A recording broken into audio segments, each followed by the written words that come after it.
Good day, ladies and gentlemen, and welcome to another post-commentary review of a Barony expedition with me, Cornish-Knight, and my co-player, the Thuax. As you can see here, I have just selected the Arcanist class, which is a magical rogue, and I believe the Thuax was choosing a rogue at the same time, so it's going to be similar to our previous setup. This format that you're witnessing at the moment is being tested out with basically what I'm calling midweek madness, which is that on Wednesdays I put up as many episodes as possible of either Barony or any other kind of sort of like survival game like Neo Scavenger or Darkest Dungeon, any kind of titles like that. But as you see, we're just sort of setting up the lobby and waiting for him to join.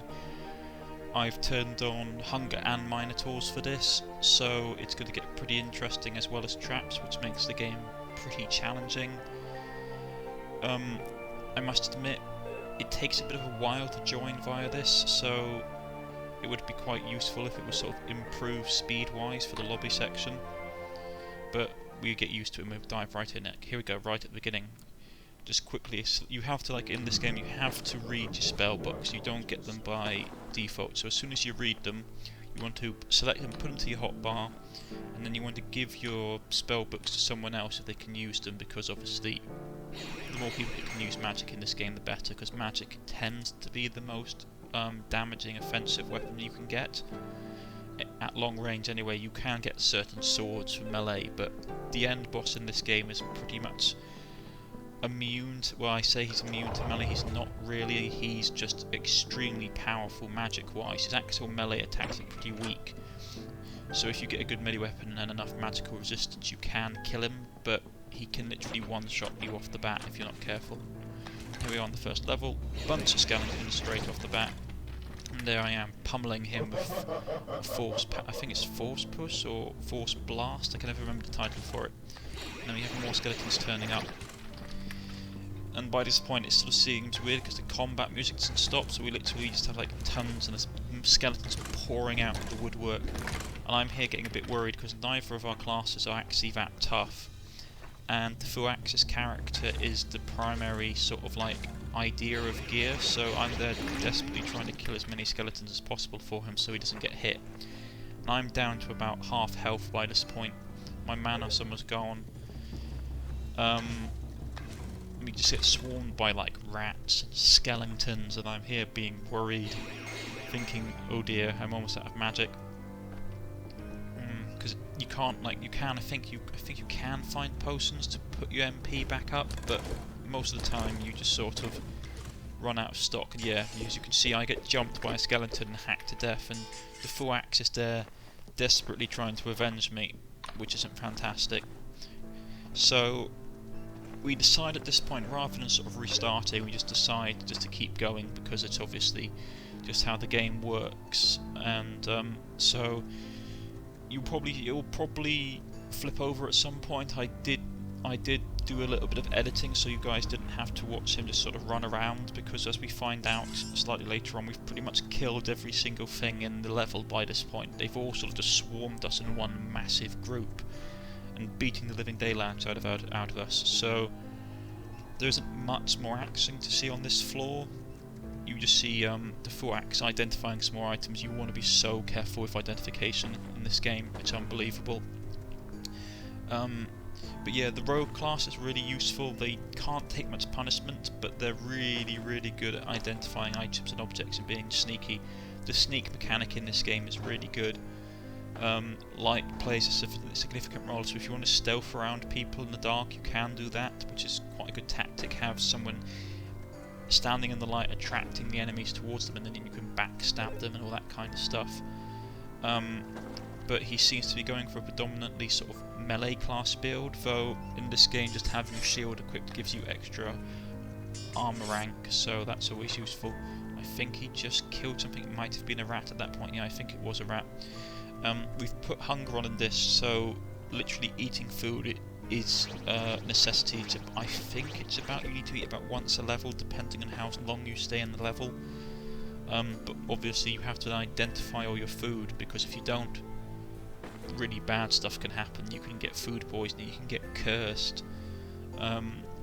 As I said in an earlier video, you can go blind, all kinds of things. This game has a real brutal edge to it. It's very much like Dark Souls in the way. This is like the old-fashioned D&D where the game is out to beat you to death purely because it doesn't like you. So I think he's finished ideating and he's going to go off now exploring. Yeah, he's just popping a light spell, which I believe it was the one that I gave him. It's quite a useful little spell to have. Unfortunately, the magic in this game is once you use a different spell, it disappears. Yeah, see, we're skipped forward just towards. He's picked up some new gear. He's sort of ID'd some stuff and looking for traps. There weren't any more enemies on this level to fight, so I didn't really want to force you to watch me follow my teammate around. Yeah, as I see, you can see me commenting on how I think it's time for us to go down to the next floor, and he agrees. So he's basically sort of gone for the level. He's picked up a whole load of stuff, ID'd a whole load of stuff. He's got some of the better gear on him for me, and then he's just got to go straight down to the next floor. One of the things in this game is if you die, your equipment gets left behind, so unless your teammate picks it up, you're going to start off naked when you respawn. So be a really good team player and just keep some of your teammates' equipment, or just get some equipment for your teammate, because it's not fun being spawned into a level where you can have a minotaur turning up with no equipment. And so yeah, here I respawn and he dumps a whole load of gear out on top of me. And I'm there desperately trying to equip it before the DM chimes in, because you get a little bit of a breathing space before the dungeon master announces what's basically going to be happening, and you just pray that he doesn't start talking about his pet, which is the minotaur. It's a nice mechanic, and I think the developers put it in for a good reason, which was to stop people from just taking their sweet time all the time. But he is terrifying. You can kill him, and there are NPCs to turn up to help you kill him on rare occasions, called the Buzz Squad, which are basically people armed with magical staffs. But the problem is the Minotaur is super quick. He can smash through walls, he can smash through terrain, he can one-shot most low-level characters, and he can come from anywhere from the first level onwards, so you have to be so careful. I prepped to spell a Force Push, which is the sort of basic magical missile you get in the game. The 4-axis there checking some stuff. I closed the door, just sort of in case the enemy decides to sort of pile through us, because the door will give us a little bit more time. Yeah, the doors in this game can be smashed so easily if you're not careful. Rats can eat through them, skeletons and stuff open them up. The Minotaur just smashes the wall down and comes in. So there isn't actually, you can't sort of hide in a room and hope for the enemy to go away. You have to go out and face them. So yeah, he's just sort of taking his time, and I'm sort of checking some stuff over. Pardon me, just taking a sip of my drink. Yeah, he's just checking everything out, and then we decide to go off into the dark. So I sort of throw him a pair of new boots that I've picked up, wanting to identify, and decide that while he's doing that I'm going to explore and give him a bit of heads up. So we sort of jump into this room, which has a fireplace, which is useful. If you're not a magical class, you really want to keep out... yeah, you can just see that in the distance, that's a troll. Those are really nasty enemies to meet. And he's obviously seeing something in the dark, a zombie or ghoul. They pop up from, like, graves, and they can normally have good items on them, but they're really quite tough to kill. So we pop into this room with this fireplace and this fountain, and the fountains in this game can be useful. Yeah, here, see, look, he triggers a troll by getting too close to it, and we decide not to take the risk and just to absolutely pummel it with magic, which is probably the easiest way to deal with trolls, because they have really high resistance to damage. So we drink from the fountain, which can be useful, though I caution against it, because you can have some really bad things happen. You can get drunk. The 4-axis in I believe it's in this playthrough, he goes blind. I was once playing and basically turned invisible. You can summon succubi which attack you and steal your items. And we're just trying to advance and check for booby traps with the 4-axis sort of blocking me from getting out, which is not particularly great. Yeah, there's the tombstone that the ghoul jumped out of, and he's obviously identified that meat as being cursed and left it. But yeah, you have to be so careful. Those boulders that you see lying around are sort of like one-shot traps if you get hit by them. unless you've got a medallion or the like that keeps you alive. But we're just another troll, so we both I back up and he sort of comes and has a look at it. We both decide that we're just going to kill it because it's a nice big XP boost if we can take it down. I'm backing up slowly because you move about quarter speed when you backtrack in this game, so you have to be careful of your distances. And we come across a store which is really good. They can be a bit random, you're never quite sure what you're going to get in this game when it comes to stores, because they're not like general stores, they're like specific stores like bookshops or potion sellers or hardware. So, and they only buy the items they sell, so if they sell potions they'll only buy potions. And so I chuck away this cursed cream pie that I've been identifying so the Fuax doesn't eat it, because he does occasionally click on things, and yeah, well, let's just put it this way, he once equipped a necklace of strangulation and killed himself, which, though it was hilarious, was a bit annoying, because then it means we had to pick up the other person's gear. And to his defence, I once ate a cream pie and went blind, so I'm not fantastic either. This game doesn't have the easiest interface if you're not experienced with it. But besides that, it's a really quite good game. I mean, everything about it's great. It's good old-fashioned D&D. At this point, I basically summon him over because I think there's like a super powerful enemy lying about, because that's probably been an NPC that's been killed. So I sort of looking around for sort of like a boss monster or something that's lurking in the dark, and he's identifying everything because he's the bloke in the party who can do it. See, he's just summoned a succubus there from the fountain, which is really bad because she comes at me and I'm there trying to kill her and get the spell mixed up, and then she teleports away, and I think I've basically done her in, but the Fuax basically warns me that she's stolen a piece of equipment from me, which I don't realise at the time, but you can see it on my avatar in the corner. She's basically taken my chest plate and run off with it, which I haven't realised, so I'm not really taking much notice, just sort of picking up items, not realising that I'm running around without most of my armour on. And there in the back, you can just see her sort of running away in the distance as the succubus, because she's teleported to another part of the level. And he's basically telling me that no, it's the same one, and I'm there sort of really annoyed because she's basically stolen my gear. I haven't realised at this point. He tells me it just now. We killed a succubus, and he goes, the same one. He's like, he's stolen your chest plate. And I sort of realise that, and I get really annoyed and sort of chase off to retrieve my armour, because my health, I just have no natural armour resistance to this character, so you get absolutely pummeled.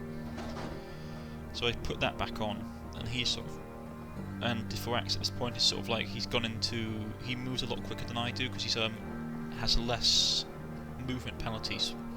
So he's gone back into the shop and just sort of trying to see what to buy, because what you want to do is, if you're a magic caster or a rogue or anything like that,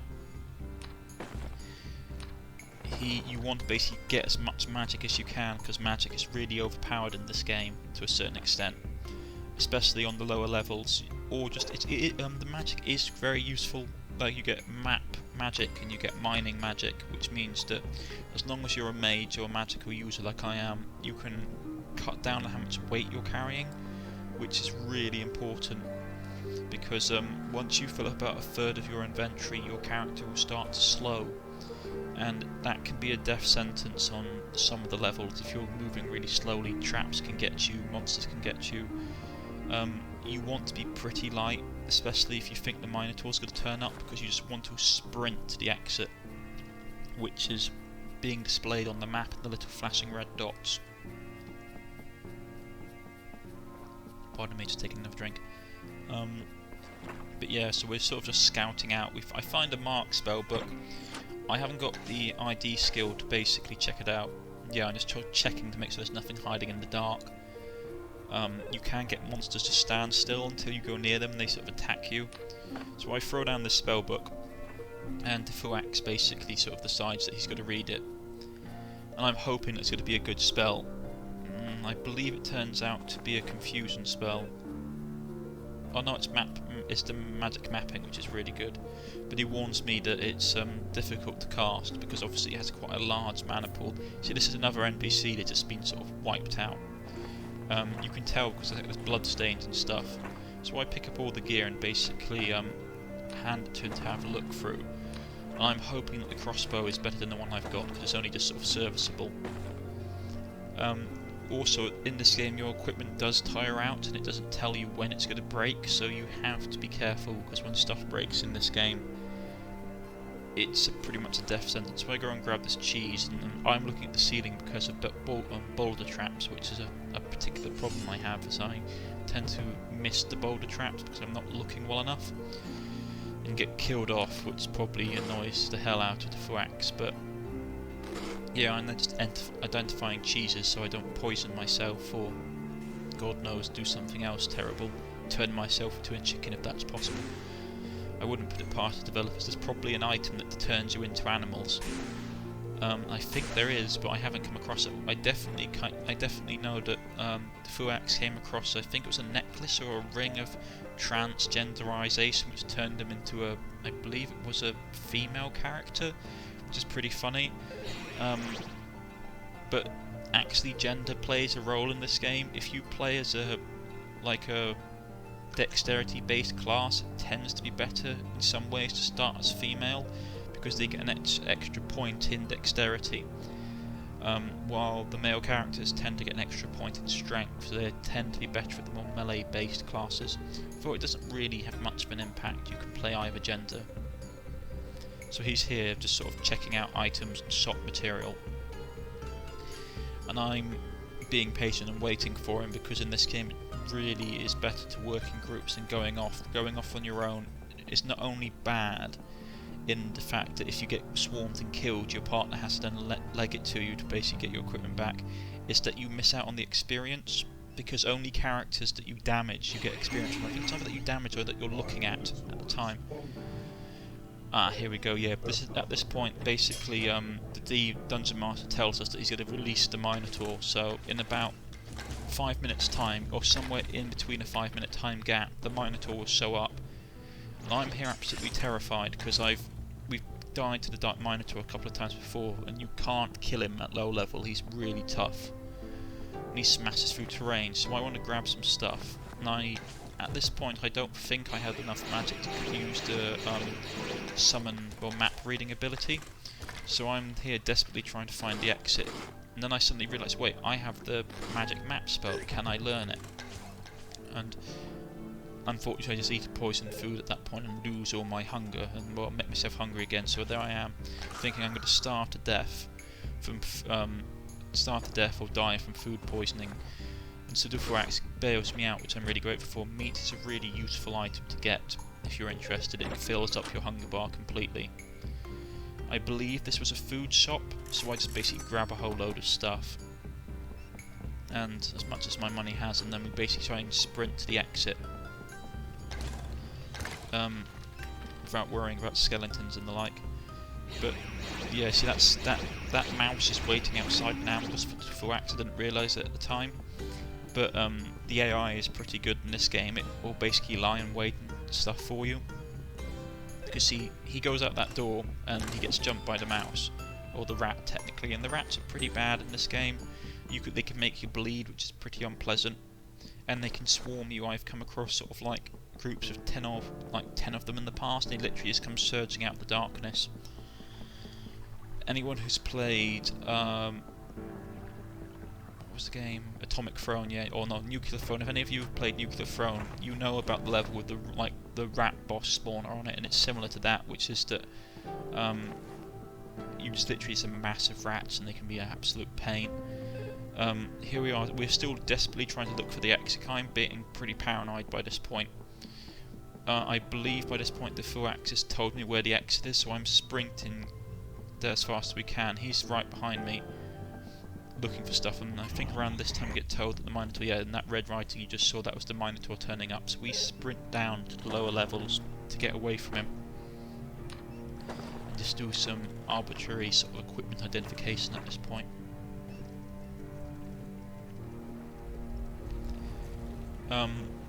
But the problem with the Minotaur is that he can turn up on any level, and it's not just once, he can turn up multiple times. Yeah, I get a fireball spell, and decide to test it out, but I forget to equip it to my hotbar, which is what you really want to do with magic in this game, is that you want to equip it to your hotbar, and you want to put it in order of the ones that you're most likely to use, because you want to be able to quickly click it. Magic takes a slight moment to charge up in this game. You actually have to do the incantations, so it's not automatic. So he dumps a whole load of stuff. None of it's particularly fantastic, so I just sort of leave and I follow after him. He's sort of rocking a mixture of rogue and knight and like mage equipment by this point, so he's looking pretty cool. You see that there's one of the boulder traps kicking off there. And you've got to remember that they don't trigger just by you going under them, they can trigger by you going in sort of through their line of sight, as it were. So you can like be walking down a corridor and you just go through the trap's line of sight and activate it. And if you're not paying attention, or if you're slowed by carrying too much equipment, you can die really easily. So we pick up a couple more spell books. There's a lot of lore in this game, but we decided not to sort of put you, the viewers, through it, just because it's unnecessary people just sort of standing around talking about stuff.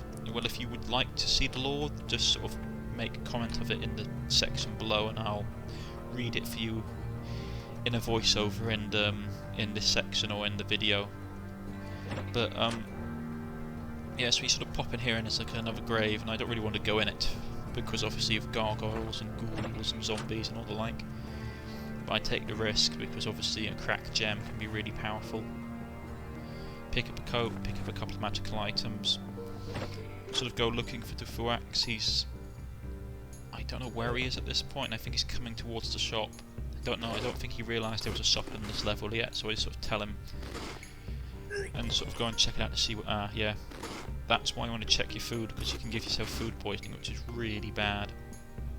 Pop on my meat, sort of check in the shop. I believe he was a bookseller, which is one of the rarer shops, but they're useful because they're the only ones that will buy magical spells.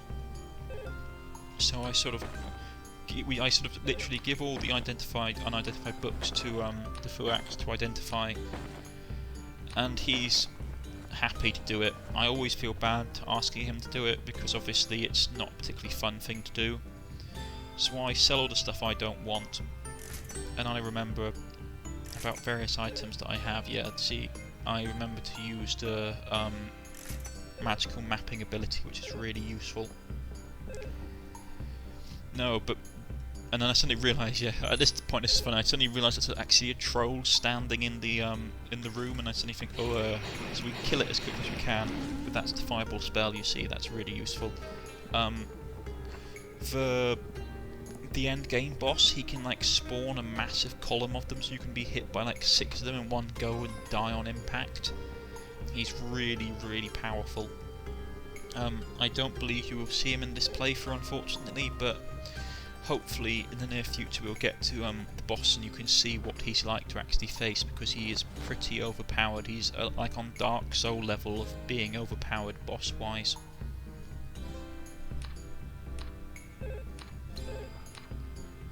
Yeah, so we're just sort of reorganising stuff, and he sells a whole bunch of stuff to the merchant. And the merchants aren't too bad. I mean, they can rip you off pretty badly if your trading skill isn't high enough. But besides that, it's not much of an issue. I'm just sort of there getting my lives back up. So yeah, this is a really good spell he has. I go in there to try and find it. It's called the spell of digging, which acts like the pickaxe item in the game. It allows you to dig through terrain. It's not that expensive to cast. It's about 21 mana or 22 mana, I believe, which is about, at this time of the game, it's about a quarter of my reserves, but it can really help you get through nasty situations and help you sort of fight the boss and stuff by digging out of the arena that you're in. But besides that, not really an issue. I mean, I debate at this point about picking. You see me, I pick up this red hat, and I debate about putting it on or not, because the hats in this game have inbuilt benefits. For example, I believe that soft hats and stuff tend to help you more if you're like a rogue or wizard class, rather than the iron helmets. Though I'm not totally sure. So I'm basically sort of dumping gear and getting ready for the next level, as is the Fuax. This is the sort of thing that you want to do at the end of a level. You just want to sort of get all your gear sorted out and dive straight in, because you can get a bad roll and end up in a really bad location or get swarmed by a lot of monsters. You'll see it a bit later on, that happens to us again. We get jumped by like a dozen monsters right out the door. Yeah, they're gloves of dexterity, that's a really good thing to get. And I believe that's the spell book for digging. Yeah, digging spell book, which is really useful. Yeah, so if I'm sort of rambling a bit, but we spent a bit of time sort of just organising our inventories, which is what you really want to do, because half the time you die in this game because you don't know where stuff is. Yeah, these wells that you drink from, you have to be careful, because half the time they're useful and the other half the time they're full of monsters. And the slimes can be particularly annoying because they have massive amounts of HP and just like absorb damage like a sponge. You can see the Fuax is he's learnt a number of the lower level like magical spells at this point, so he's pretty useful range wise. But I'm still predominantly the person that has the most mana in the party. Yeah, you see that's the mining skill and the unlocking spell there as well, which is really useful. Yeah, we just sort of popped back to the shop. I believe the Fuax wanted to sell some stuff and I just chucked away a spellbook. You don't really want to keep them after you've learnt them. They're not that useful. I think that's a bear trap. You can put traps and stuff down for enemies. The AI is pretty competent. Oh yeah, he's just turned invisible at this point. No, he's not. I thought he had at that point, but it was just that the spell was lagging behind him. And yeah, I'm informing him that I've got the map spell, which is a really good spell to have by this point in the game, especially if you're worried about the minotaur and stuff, because you just want to activate it and leave. You can see how long it takes. It takes like 41 mana to use, so it really drains your mana pool. So I take a quick sip from the fountain, which is a sort of a risk, so I'm hoping that it's going to fill back up my MP. Chuck the gem away because it's not really that useful. It's quite hit and miss with gems a lot of the time. They can either be completely rubbish or just do nothing at all. And because they're quite specialist items, I believe you have to have a gem seller to buy them. You can't have like a general store or something to buy them. So unless you've got a big party, sometimes it's just worth leaving rubbish like that away. Because this is a good little trick I was taught. These rooms that have spiders in them, which are really unpleasant, there's normally a lever around that activates with the booby traps inside. So if you activate it, you can kill off most of the monsters in the room and just leave yourself with a couple, or one or two. From my experience, normally one enemy gets stuck on a doorway or something and avoids getting killed, which is annoying, but well, as you can see, it's just a spider. They're nothing particularly horrible. And a lot of the monsters in this game, not so like the skeletons and stuff, but a lot of the animals like the spiders and the rats and stuff, as long as you hurt them enough, they tend to flee and leave you alone, which is a good trick if you don't want to sort of fight them outright. But you want the XP really, so most of the time it's just worth killing stuff. By this point we sort of explored everywhere. I sort of point out the room to him down there and tell him that he can sort of see that, yeah, I say I've got all the spiders, it's all dead, we can sort of press on to the next level, because by this point I'm sort of wanting to sort of get on to the next adventure point really, because you can spend too much time just sort of like looting levels in my experience with this game. I think he teleports here, I'm not quite sure what happens. I think he either hits a trap or he uses a spell or something. You get random like traps or spells of teleportation. Though that might just be my lack of attention. He's just literally walked into the room. See, that's another cursed item. The problem with cursed items is that if you put them on, you can't take them off. So yeah, we sort of decide by this point that we sort of had enough and I've got to go down to the next level. And this is pretty much where this episode is going to end. We sort of jump in and sort of save. If you have liked, please press the like button. If you wish to subscribe, please press the